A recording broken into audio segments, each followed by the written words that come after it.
@NCERT video book में आपका स्वागत है। आइए शुरू करते हैं पाठ 11 भरो और उठाओ। आइए शुरू करते हैं पाठ 11 भरो और उठाओ। आप कितना जूस पी सकते हैं? यहाँ लिखा है पीजिए 6 गिलास जूस और पूरे पैसे वापस। यहाँ एक गन्ने का रस का ठेला देख सकते हैं। चिंटू पोस्टर पढ़ता है और शंभू से कहता है,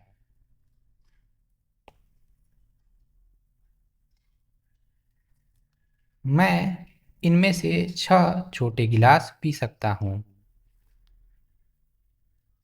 अपने पैसे वापस पाने के लिए तुम्हें इनमें से 6 बड़े गिलास जूस पीना होगा। नहीं, मैं 6 बड़े गिलास जूस नहीं पी सकता। आपको क्या लगता है कि चिंटू यह चुनौती क्यों नहीं लेता? क्या आपको लगता है कि आप यह चुनौती ले सकते हैं? शिक्षण संकेत बच्चों को यह समझना चाहिए कि अगर कोई बड़ा गिलास लेगा तो वह कम गिलास जूस पी पाएगा, इसलिए कोई चुनौती स्वीकार नहीं करता।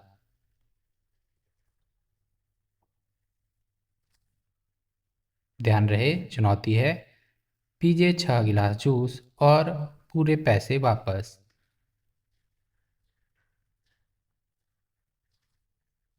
किसके गिलास में अधिक है? नीता और मोनू रितु के घर जाते हैं। रितु की माँ उन्हें अलग अलग गिलास में दूध देती है।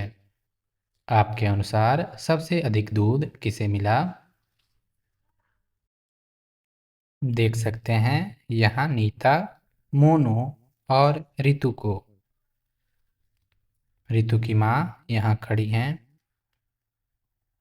नीता बोलती है, मैं बहुत सारा दूध पीती हूँ।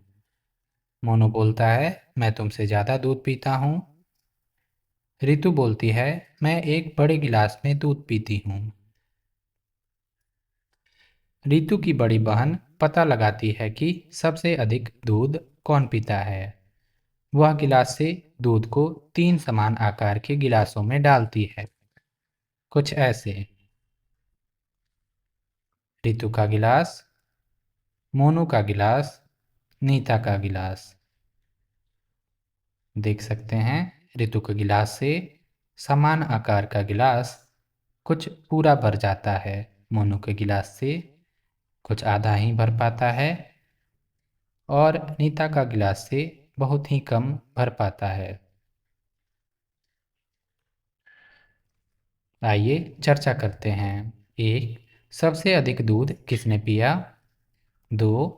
सबसे कम दूध किसने पिया? सबसे अधिक दूध रितु ने पिया होगा। सबसे कम दूध नीता ने पिया होगा। 3. खाली स्थानों को अधिक या कम से भरिए। क. नीता के गिलास में मोनू के गिलास की तुलना में कम दूध है। ख. मोनू के गिलास में नीता के गिलास की तुलना में अधिक दूध है। ग. रितु के गिलास में नीता के गिलास की तुलना में अधिक दूध है।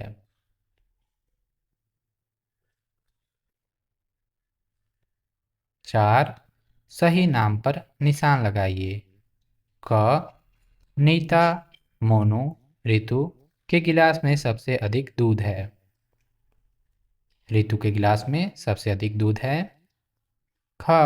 नीता, मोनू, रितु के गिलास में सबसे कम दूध है। नीता के गिलास में सबसे कम दूध है। आइए करते हैं। अपने घर से विभिन्न आकार के 3 बर्तन जैसे कटोरी, गिलास और बोतल लीजिए। अनुमान लगाइए कि कितनी कटोरियाँ एक गिलास को भर देंगी। कितने गिलास से एक बोतल भर जाएगी?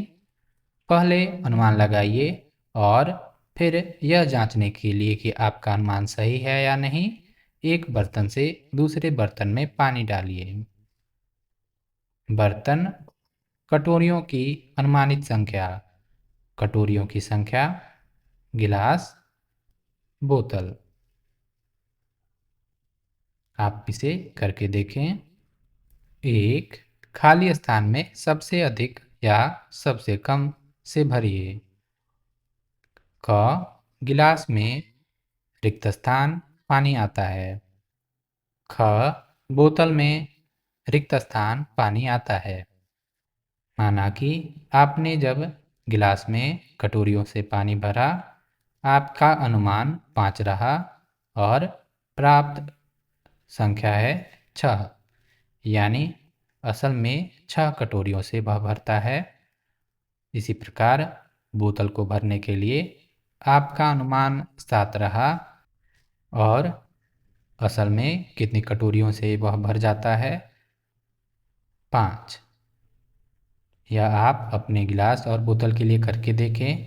अगर आपकी सारणी कुछ इस प्रकार है, जिसमें गिलास में ज़्यादा पानी आ रहा है, बोतल में कम पानी आ रहा है, तो आप लिखेंगे गिलास में सबसे अधिक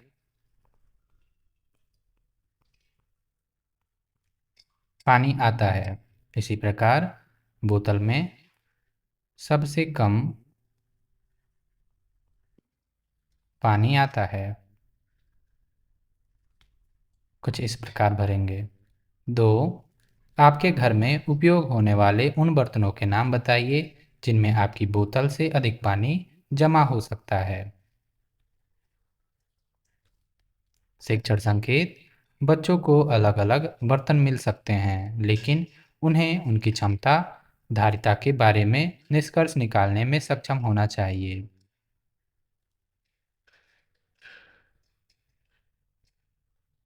आइए करते हैं।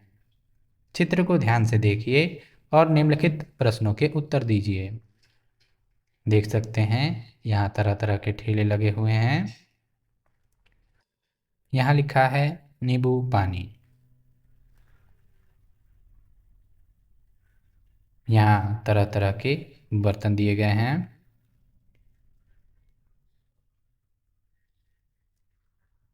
सबसे पहला चित्र डोई का है, फिर कटोरा, फिर गिलास और फिर जग। एक कटोरी कितनी डोइयों से भरती है? आप इसे करके देख सकते हैं।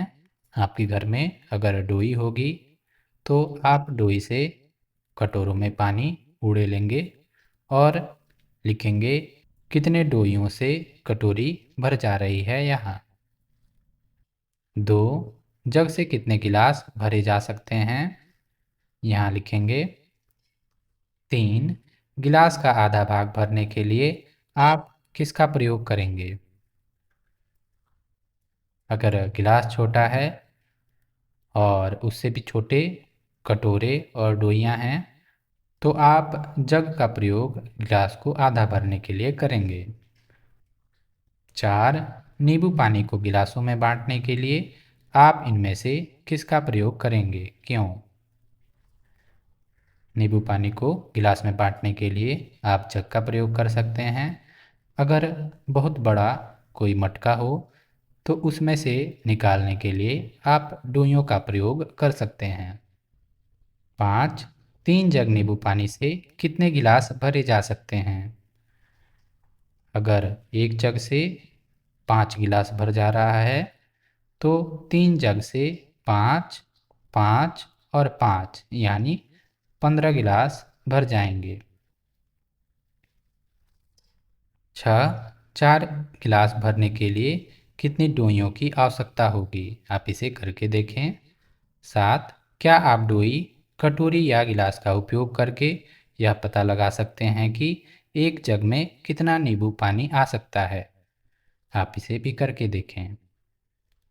शिक्षण संकेत: बच्चों को इस बात पर चर्चा करने दें कि उन्हें प्रत्येक चीज़ का उपयोग कितनी बार करना होगा। चर्चा करें कि कम क्षमता वाले बर्तनों का उपयोग ज़्यादा क्षमता वाले बर्तनों को भरने के लिए कैसे किया जा सकता है। और ज़्यादा क्षमता वाले बर्तन कम क्षमता वाले कई बर्तन को कैसे भर सकते हैं। उन्हें यह निष्कर्ष निकालने दीजिए कि दोनों मामलों में मात्रा समान रहती है।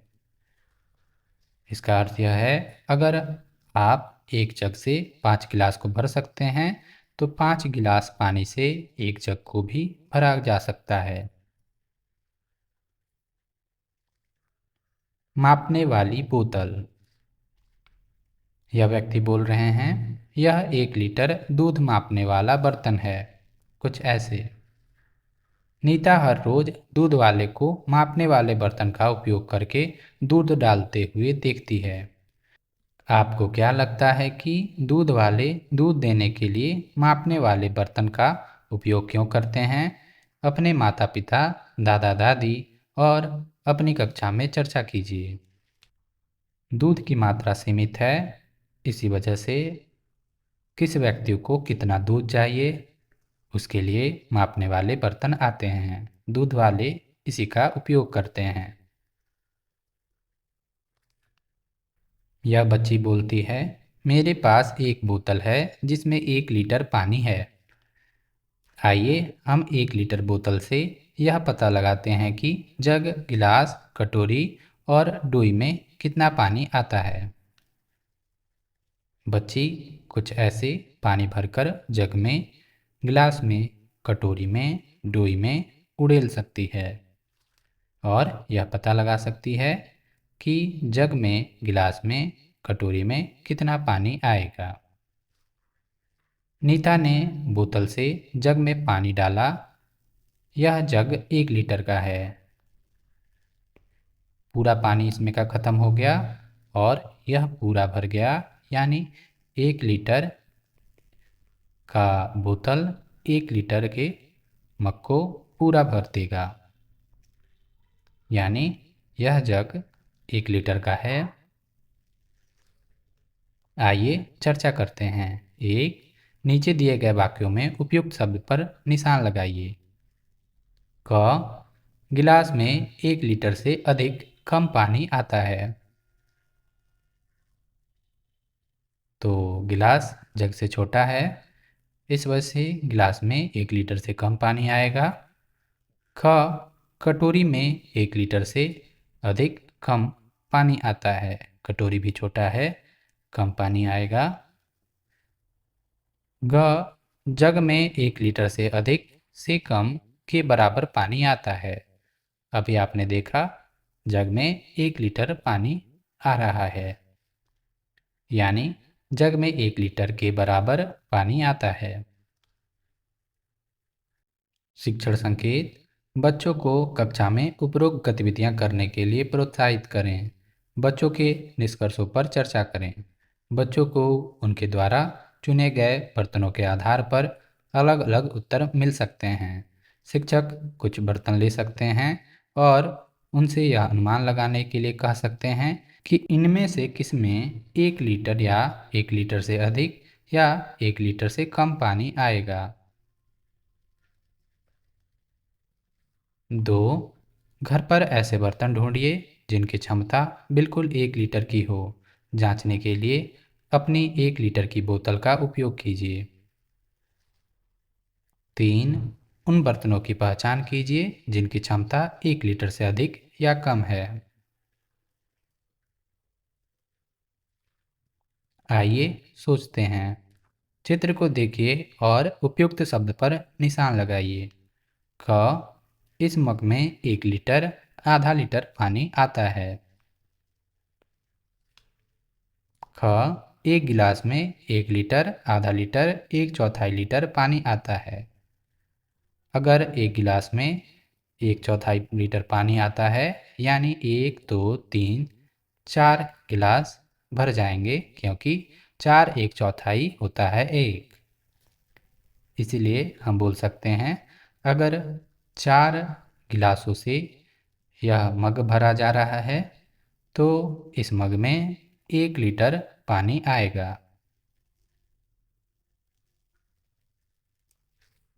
आइए पता लगाएं। पहले अनुमान लगाइए और फिर 1 लीटर की बोतल से जांचकर उपयुक्त शब्द पर निशान लगाइए। क, आपके घर में एक बाल्टी में 1 लीटर से अधिक कम बराबर पानी आता है।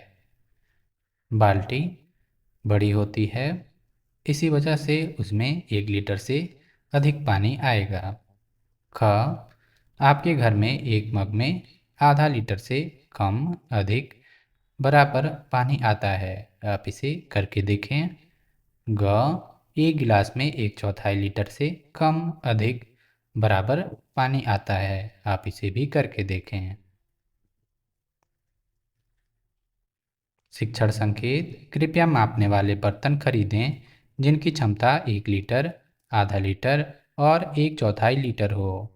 कक्षा में बच्चों के साथ पानी मापने की गतिविधियां आयोजित करें। साथ ही बच्चों को कक्षा में यह स्थापित करने के लिए प्रोत्साहित करें कि 4 1/4 लीटर के गिलास 1 लीटर के बराबर हैं और 2 आधा लीटर के मग 1 लीटर के बराबर हैं। आप पहले पढ़ चुके हैं, एक अर्थात, दो आधा आधा, और एक को हम 4 भागों में बांटे, यानी 1/4, 1/4, 1/4, 1/4, 4 1/4, यानी आधा और आधा एक होता है। इसे हम लीटर में भी बोल सकते हैं। आधा लीटर और आधा लीटर 1 लीटर बनाएगा, या 1 लीटर में 2 आधे लीटर होंगे। इसी प्रकार हम बोल सकते हैं 4 1/4 लीटर 1 लीटर को बनाएगा, या 1 लीटर में 4 1/4 लीटर होंगे। क्या आप जानते हैं, एकल उपयोग प्लास्टिक की 1 लीटर की पानी की बोतल बनाने के लिए हमें लगभग 5 लीटर पानी की आवश्यकता होती है। यदि हम अपना स्वयं का गिलास या दोबारा उपयोग होने वाली बोतलों का प्रयोग करें तो कम पानी बर्बाद होगा। यह बच्चा बोलता है, यह मेरे लिए बहुत भारी है। भारी या हल्का। चिंटू ने एक हाथ में 3 पुस्तकें और दूसरे हाथ में एक पेंसिल बॉक्स 30 सेकंड के लिए पकड़ रखा है। मैं 1 2 3 इसी प्रकार 30 सेकंड गिनता हूँ। अपने मित्र के साथ चर्चा कीजिए कि चिंटू का एक हाथ दूसरे से नीचे क्यों है। देख सकते हैं, यह हाथ इस हाथ से नीचे है। इसका कारण पुस्तकों का भारी होना है और पेंसिल बॉक्स का पुस्तक की तुलना में हल्का होना। तालिका में दी गई वस्तुओं को दोनों हाथों से पकड़ने का प्रयास कीजिए और अपने मित्र के साथ मिलकर पता लगाइए कि कौन सी वस्तु भारी है और कौन सी हल्की है। क्या आप और आपके मित्र इस बात पर सहमत हैं कि कौन सी वस्तु भारी है और कौन सी हल्की है? तुलना करने वाली वस्तुएं। मेरा अवलोकन, मेरे मित्र का अवलोकन। लंच बॉक्स और पेंसिल बॉक्स। रिक्त स्थान से अधिक भारी, रिक्त स्थान है। रिक्त स्थान से अधिक भारी, रिक्त स्थान है। अगर लंच बॉक्स बड़ा होगा और उसमें खाना होगा तो वह अधिक भारी होगा। यानी बोल सकते हैं, पेंसिल बॉक्स से अधिक भारी लंच बॉक्स है।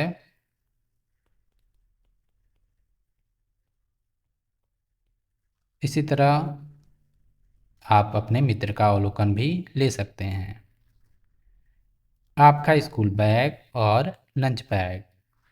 ऊपर दिए गए वाक्य की तरह इसमें भी लिख सकते हैं, लंच बैग से अधिक भारी स्कूल बैग है।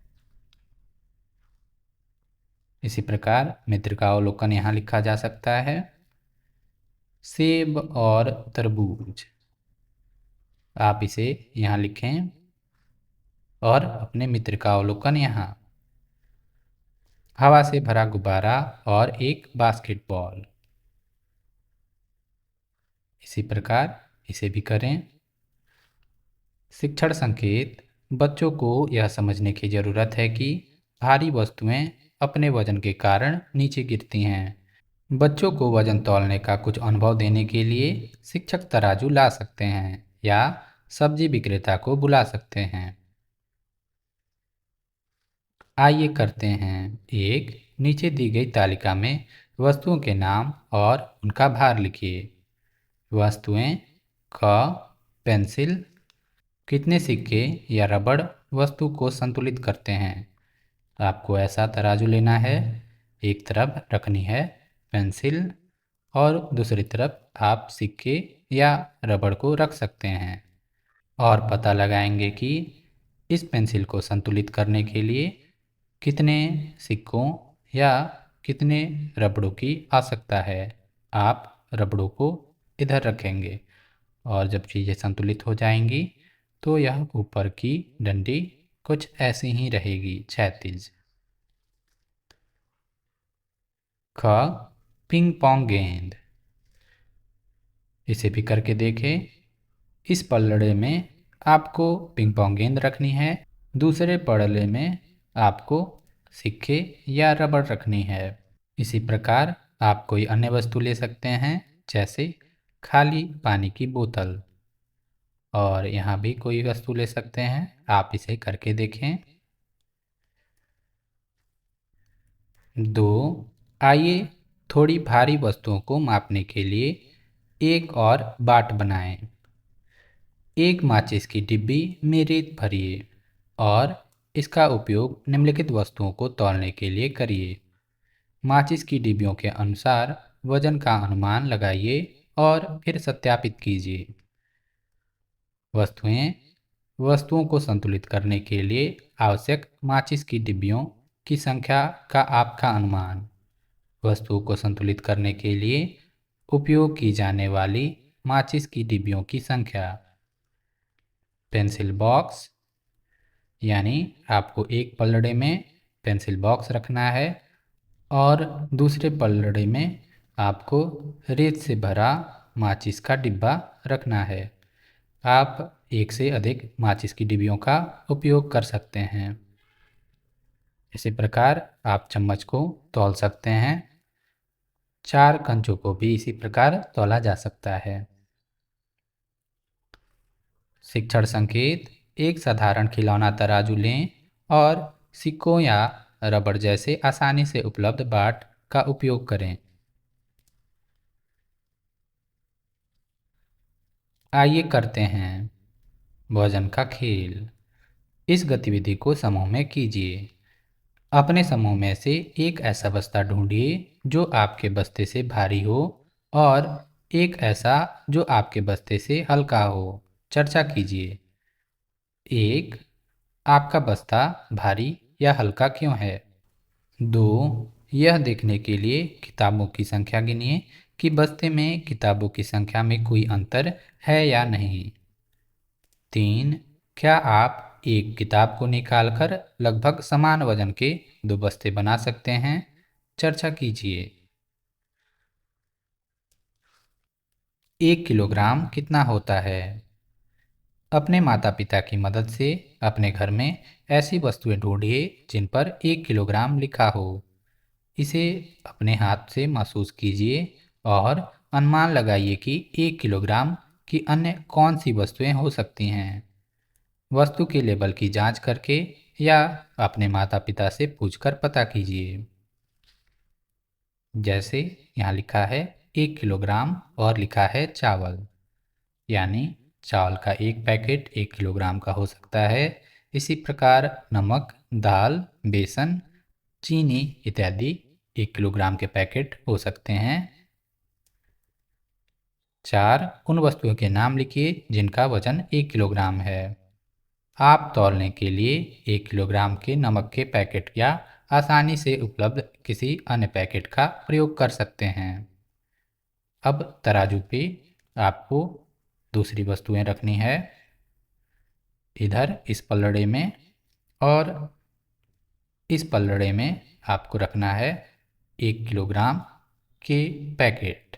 आप इसके लिए 1 किलोग्राम के नमक के पैकेट या चावल के पैकेट का उपयोग कर सकते हैं। 5. क्या आप अनुमान लगा सकते हैं कि इनमें से कौन सी वस्तुएं 1 किलोग्राम से हल्की या 1 किलोग्राम से भारी हो सकती हैं? उपयुक्त बॉक्स में सही का निशान लगाइए। वस्तुएं 1 किलोग्राम से हल्की, 1 किलोग्राम से भारी।